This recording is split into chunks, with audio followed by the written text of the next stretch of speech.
आज ही Doubtnut app download करें। Doubtnut पर होगा अब आपके सभी मैथ्स, केमिस्ट्री, फिजिक्स और बायोलॉजी डाउट्स का सफाया। बस अपने क्वेश्चन की फोटो खींचो, उसे क्रॉप करो और तुरंत वीडियो सोल्यूशन पाओ। Download now. इस वीडियो में हम लोग देखेंगे कि कैसे हम लोग किसी दो अलग अलग सेल्स का ईएमएफ को एक दूसरे के साथ कंपैरिजन कर सकते हैं। तो ये जो कंपैरिजन होता है वो बेसिकली हम लोग बाय यूजिंग पोटेंशियोमीटर करते हैं, ठीक है। और वो कैसे करते हैं वो अब थोड़ी देर में मैं बता रहा हूँ, ठीक है। हम लोग पोटेंशियोमीटर का यूज करके किसी दो अलग अलग सेल्स की ईएमएफ को कंपेयर कर सकते हैं। जैसे कि आपको फॉर एग्जांपल एक सेल दिया हुआ है जिसकी ईएमएफ आपको नहीं पता है और उसकी वैल्यू दी हुई है E1। ये कह रहा है कि E1 ईएमएफ है इस सेल का। और आपको एक दूसरा सेल दिया हुआ है जिसकी ईएमएफ आपको बोल रखा है कि E2 है। तो आपको उसके बाद फर्दर क्या कह रहा है कि आप बताओ कि E1 और E2 में क्या रिलेशन है। तो सबसे पहले आप क्या करोगे, पोटेंशियोमीटर का आप कंस्ट्रक्ट करोगे। तो पोटेंशियोमीटर का कंस्ट्रक्शन आपको पता है, ये होता है हमारा पोटेंशियोमीटर जिसमें एक वेरिएबल रेसिस्टर कनेक्टेड होती है और उससे हम लोग फिर एक कनेक्ट करते हैं एक वायर को जिसकी लेंथ जनरली हम लोग 1 मीटर से 10 मीटर के बीच में रखते हैं। ये एक कंडक्टिंग वायर है जिसकी यूनिफॉर्म क्रॉस सेक्शन है और जो इसकी रेसिस्टेंस है वो हमारी जीरो नहीं है बल्कि कुछ फाइनाइट वैल्यू होती है इस वायर की रेसिस्टेंस की। अब हम लोग इस पॉइंट को A बोल रहे हैं, इस पॉइंट को B बोल रहे हैं। हम लोग अब यहाँ पे क्या करेंगे, इसको मैं E0 बोल रहा हूँ और ये हमारा RH है, ये वेरिएबल रेसिस्टेंस है, ठीक है। इसको हम लोग स्लाइड करके वेरी करवा सकते हैं। अब इस पूरे वायर की जो लेंथ है वो हमारी L है और इस L लेंथ के कॉरस्पॉन्डिंग जो रेसिस्टेंस है उसको हम लोग R बोलेंगे। और हमारा जो इस पोटेंशियोमीटर का, हर पोटेंशियोमीटर का एक पोटेंशियल ग्रेडियंट होता है और इस पोटेंशियोमीटर का मैं पोटेंशियल ग्रेडियंट को K मान रहा हूँ। पोटेंशियल ग्रेडियंट किसको कहते हैं, पोटेंशियल ग्रेडियंट कहते हैं potential difference per unit length in the wire को कहते हैं।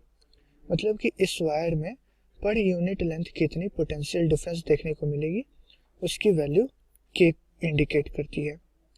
अब इस सर्किट कंप्लीट है ये, तो इससे कुछ करंट फ्लो कर रही होगी और I0 की वैल्यू क्या हो जाती है, I0 की वैल्यू हो जाती है E0 by RH plus R, क्योंकि टोटल रेसिस्टेंस सर्किट में ये वाली R और ये RH है। खैर इस सब इन चीज़ों की ज़रूरत नहीं पड़ेगी हमें, ठीक है। हम लोग क्या करते हैं, जो हमें दो सेल दिया हुआ था उनको हम लोग कनेक्ट कर देते हैं एक दूसरे के साथ इस पैटर्न में। यहाँ से दो ब्रांच हम लोग बनाएंगे, एक ब्रांच में हम लोग E1 को कनेक्ट करते हैं और उसके साथ एक स्विच लगा देते हैं और दूसरे ब्रांच में हम लोग E2 को कनेक्ट करेंगे और उसके साथ भी एक स्विच लगा देते हैं। और उसके बाद हम लोग यहाँ से एक गैल्वेनोमीटर को कनेक्ट करेंगे और फिर गैल्वेनोमीटर के साथ एक जॉकी को कनेक्ट करके इस वायर के अलोंग हम लोग स्लाइड करवाते हैं। ये हमारी जो सेल है उसकी ईएमएफ E2 है, ये की K1 है और ये हमारा K2 की है, ठीक है। अब हम लोग यहाँ पे क्या देखेंगे, एक एक करके ये हमारा कंस्ट्रक्शन हो जाएगा for comparison of two EMF of different cells, ठीक है। अब हम लोग क्या करते हैं कि सबसे पहले आप क्या करोगे, K1 स्विच को क्लोज करोगे। जब K1 स्विच को आप क्लोज करते हो और उसके बाद इस गैल्वेनोमीटर के जॉकी जो है इसको हम लोग इस वायर के अलोंग स्लाइड करते हैं और उस पॉइंट पे लाके कनेक्ट करते हैं जहाँ पे इस गैल्वेनोमीटर से जो रीडिंग है वो जीरो देखने को मिलती है। तो मैं इस पॉइंट को नाम दे देता हूँ P और ये पॉइंट हमारा वो पॉइंट है जहाँ पे गैल्वेनोमीटर से कोई भी डिफ्लेक्शन देखने को नहीं मिल रहा है। तो इसका मतलब क्या हो गया, इसका मतलब जो पोटेंशियोमीटर का प्रिंसिपल है वो हम लोग अप्लाई कर सकते हैं अब, यानी कि AP जो होगा पोटेंशियल डिफरेंस अक्रॉस AP वो कितना हो जाएगा, वो हो जाएगा हमारा potential difference across this branch और ये दोनों पॉइंट्स को मैं इंडिकेट कर रहा हूँ सी और डी है। ये हो जाएगा हमारा potential difference across C and D. और potential difference across C and D क्या होगा, केवल E1 होगा, क्योंकि ये वाली सर्किट ओपन है, अभी भी हमने केवल K1 को क्लोज किया है, तो E1 हो जाएगा हमारा VCD। तो ये E1 की वैल्यू जो है वो पोटेंशियल डिफरेंस अक्रॉस AP आ जाएगा। अब अगर ये AP की लेंथ अगर आपको L1 मिलती है तो आप क्या कह सकते हो, पोटेंशियल ग्रेडियंट K आपको पता है, तो ये वैल्यू हो जाएगी K इंटू L1। तो ये हमें E1 का एक रिलेशन मिल गया लेंथ के साथ, इस पोटेंशियोमीटर वायर के लेंथ के साथ हमें रिलेशन मिल गया E1 का। अब हम लोग क्या करेंगे, अब हम लोग यहाँ पे आप देखना, मैं क्या कर रहा हूँ, इस स्विच को हटा रहा हूँ। पहले से ये स्विच क्लोज था, लेकिन अब इस स्विच को मैं ओपन कर दे रहा हूँ। और किसको इस बार क्लोज करूँगा, इस बार हम लोग K2 को क्लोज करेंगे। तो इस बार हमें क्या देखने को मिलेगा, फिर से इस E2 EMF के कॉरस्पॉन्डिंग कुछ हमें स्लाइड करनी होगी जॉकी को इस वायर के अलॉन्ग, और उस पॉइंट तक हम लोग स्लाइड करेंगे जहाँ पे हमें नल पॉइंट नहीं मिल जाता। तो मैं एज्यूम करता हूँ कि ये हमारी पॉइंट Q पे हमें नल पॉइंट देखने को मिला इस गैल्वेनोमीटर में। नल पॉइंट कहने का मतलब कि हमारी जब जॉकी पॉइंट Q से सटके थी तो इस गैल्वेनोमीटर में कोई भी डिफ्लेक्शन देखने को नहीं मिल रहा था, मतलब कि इस पूरे ब्रांच में करंट की वैल्यू 0 थी। इस पूरे ब्रांच में करंट की वैल्यू 0 है, इसका मतलब यहाँ से A से C D गैल्वेनोमीटर Q, इस पूरे नेटवर्क में ही करंट की वैल्यू 0 होगी।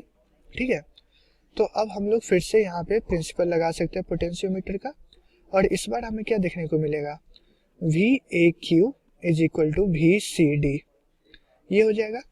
और इस बार अगर हम लोग K2 स्विच को क्लोज किए हुए हैं तो ये जो पोटेंशियल डिफरेंस है C और D के अक्रॉस वो कितना हो जाएगा, केवल E2 होगा, तो ये वैल्यू E2 हो जाएगी। और A और Q के बीच में ये जो लेंथ है उसको अगर मैं L2 नाम दूं, ठीक है, आप मेजर कर सकते हो अपने स्केल से। तो इस पोटेंशियोमीटर वायर में ये जो लेंथ है उसको आप अपने स्केल से मेजर किए और वो लेंथ आपको L2 मिली, तो आप क्या कह सकते हो, A और Q के बीच का पोटेंशियल डिफरेंस कितना होगा, वो हो जाएगा K इंटू L2। तो ये हमें एक रिलेशन मिल जाता है किसमें, E2 में और L2 में और K में। ये हमारा पहला इक्वेशन है, ये हमारा दूसरा इक्वेशन है। तो अब आप क्या देख सकते हो, इन दोनों इक्वेशन को हम लोग डिवाइड कर देते हैं, तो हमें क्या मिल जाएगा, E1 by E2 is equal to L1 by L2, ये हमें रिलेशन मिल जाती है। अब आप ये लेंथ दोनों जानते हो, मेजर कर चुके हो स्केल से, तो आपको अगर E1 और E2 का रेशियो पूछ रहा है तो सिंपली L1 बाई L2 कह सकते हो। अगर E2 की वैल्यू दे दे, E1 की वैल्यू पूछे, तो आप कह सकते हो कि E1 इज इक्वल टू हो जाएगा L1 by L2 into E2। Similarly E2 की वैल्यू निकालनी हो और E1 की वैल्यू दे दे, तो आप simply L2 by L1 into E1 कर देना, तो वो E2 की वैल्यू हो जाएगी। तो यही हमारा मेन इक्वेशन है, इससे आप सॉल्व कर सकते हो, जो भी इन चारों में अननोन क्वांटिटी होगा उसको आप निकाल सकते हो। तो ये हमारी मेथड होती है comparison of two EMFs of different cell का। ठीक है, तो इस वीडियो को हम लोग यहीं पे एंड करते हैं। क्लास 6 से 12 से लेके नीट IIT JEE मेंस और एडवांस के लेवल तक 10 मिलियन से ज्यादा स्टूडेंट्स का भरोसा। आज ही डाउनलोड करें डाउटनेट ऐप या व्हाट्सएप कीजिए अपने डाउट्स 8400 400 400 पर।